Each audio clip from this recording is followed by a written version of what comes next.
Lockdown से पहले गीता के घर का नजारा कुछ ऐसा था कि रोहन ऑफिस जाता था और शिविन स्कूल। जिनके घर से जाने के बाद गीता काम खत्म करके बाकी समय आराम करती थी। लेकिन लॉकडाउन के बाद ऑफिस और स्कूल घर में ही खुल गए और इससे गीता का हाल वो तो आपको देखने में ही मजा आएगा। शिविन, ओ शिविन, महाराज उठने के लिए क्या 21 तोपों की सलामी लेंगे? अरे बिस्तर से बाहर निकल, ऑनलाइन क्लास स्टार्ट होने वाली है। अरे तुम भी हद करती हो, स्पीकर की तरह चिल्लाने की क्या जरूरत है? दिख नहीं रहा मेरी कॉन्फ्रेंस चल रही है। अब कैमरा और स्पीकर ऑन कर रहा हूं, मुझे कोई शोर नहीं चाहिए। इस पर जैसे ही रोहन लैपटॉप का कैमरा और स्पीकर ऑन करता है तभी कुकर की सीटी बजती है। करा लो अब इसे चुप। लॉकडाउन नहीं हुआ, मेरी मौत का फरमान जारी हो गया। दोनों बाप बेटे ने नाक में दम किया हुआ है। ऐसा बोलकर गीता वहां से शिविन के कमरे में पहुंच जाती है, जहां शिविन अभी भी सो रहा होता है। ओ आलसी, अब अगर 5 मिनट में नहीं उठाना तो आज तेरा गेम और यूट्यूब कैंसिल। माँ की बात सुनकर शिविन बिना 1 मिनट गंवाए उठ खड़ा होता है। उठ गया, अभी नहाकर भी आता हूँ। ये नाटक कहीं और, मुंह पर गीला कपड़ा मार और पढ़ने बैठ। शिविन की ऑनलाइन क्लास स्टार्ट हो जाती है, जिस पर गीता उसे वहां बिठाकर रसोई में चली जाती है। थोड़ी देर में उसे कमरे से कुछ आवाज सुनाई देती है, जिसे सुनकर वो कमरे में वापस आती है। हाय राम, तुझे क्लास अटेंड करने के लिए बोला था, कैमरा ऑफ करके बिस्तर पर नाचने के लिए नहीं बोला था। मम्मी मुझे कुछ समझ नहीं आ रहा, आप बाद में पढ़ा देना ना, वैसे भी अटेंडेंस तो लगी गई है। हाँ हाँ बेटा, जरूर बन जा। तू अभी से हम सबका बाप बन जा। अरे नहीं मतलब कहाँ से लाते हो इतना दिमाग, और पढ़ाई करते हुए ये चला कहाँ जाता है? नाइस क्वेश्चन, दिमाग से पूछकर बता दूंगा। शिविन की बातों से परेशान होकर गीता उसे मारने के लिए जैसे ही आगे बढ़ती है तभी वो कमरे से बाहर भाग जाता है। अब शिविन आगे आगे और गीता हाथ में चप्पल पकड़े उसके पीछे पीछे पूरे घर में दोनों घूम रहे होते हैं। इसी बीच वो रोहन के पास पहुंच जाता है और शिविन को मारने वाली चप्पल रोहन के लैपटॉप पर जाकर गिरती है। ओए माँ!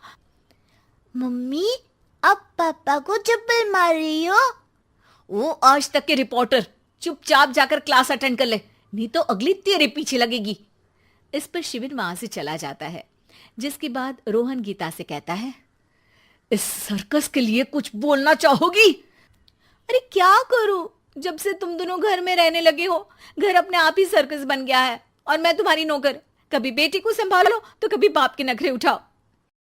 इन्हीं सब उथल पुथल में दिन बीतते रहते हैं, जिसमें हर रोज घर के अंदर कुछ नया सियप्पा खड़ा मिलता है, जो ज्यादातर शिविन और रोहन की ऑनलाइन स्कूल और ऑफिस से रिलेटेड ही होता है।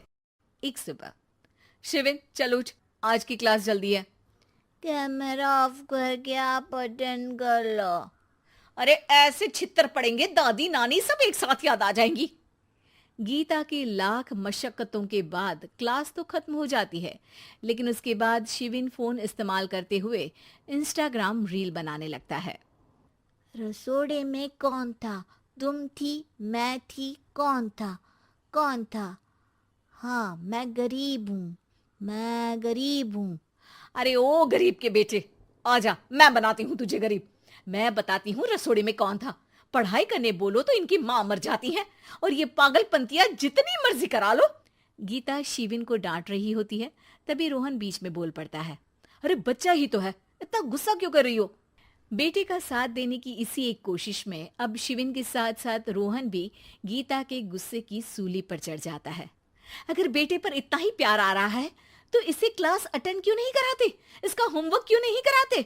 उस समय तो बहुत जल्दी मीटिंग आ जाती है, वो काम मैं करूं और यहाँ इस बेफिजुली की चीज में तरफदारी करके बन जाओ महान।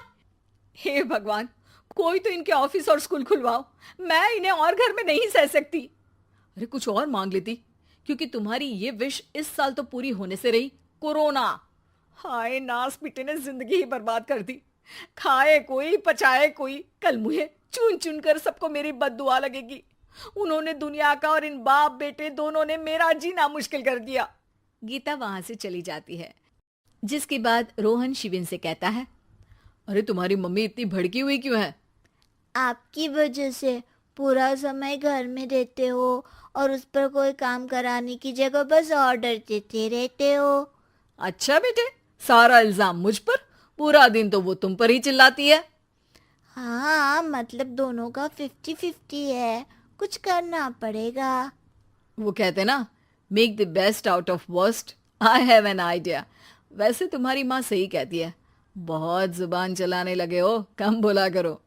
अगली सुबह रोहन और शिवेन अपनी गलती को सुधारने के लिए गीता के उठने से पहले घर का आधा काम खत्म कर देते हैं, जिसे देखकर गीता खुश हो जाती है और फिर बाकी बचा काम वो तीनों मिलकर पूरा कर लेते हैं। जिसके बाद अब वो सब मिल बांट कर हर काम में एक दूसरे की मदद करते हुए लॉकडाउन का मजा लेने लगते हैं।